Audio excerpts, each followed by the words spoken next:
ఈ నెల 9వ తారీఖు నుంచి రాష్ట్ర ప్రభుత్వం చేపట్టిన మహాలక్ష్మి ఉచిత ప్రయాణం మహిళలకి, ఆడపిల్లలకి, అదేవిధంగా థర్డ్ జెండర్కి టీఎస్ఆర్టీసీ యాజమాన్యం చాలా సక్సెస్ఫుల్గా ఇంప్లిమెంట్ చేయడం జరుగుతుంది.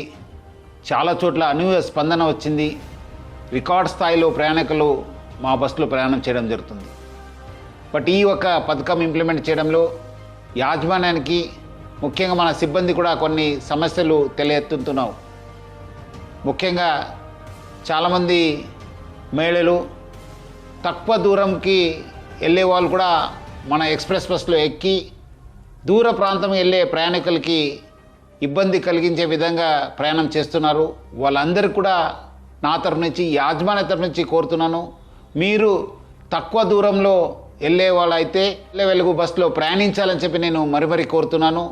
అదేవిధంగా కొంతమంది మహిళలు స్టేజ్ కాకుండా మధ్యలో, రోడ్ మధ్యలో ఆపడము, లేదంటే ఎక్కడ కావాలో అక్కడ ఆపండి అని చెప్పి అడుగుతున్నారు. దీనివల్ల కూడా చాలా దూర ప్రాంతంలో వెళ్ళే వాళ్ళు కూడా చాలా ఇబ్బంది కలుగుతుంది. స్టేజ్ దగ్గర మాత్రమే మా బస్సు ఆగడం జరుగుతుంది.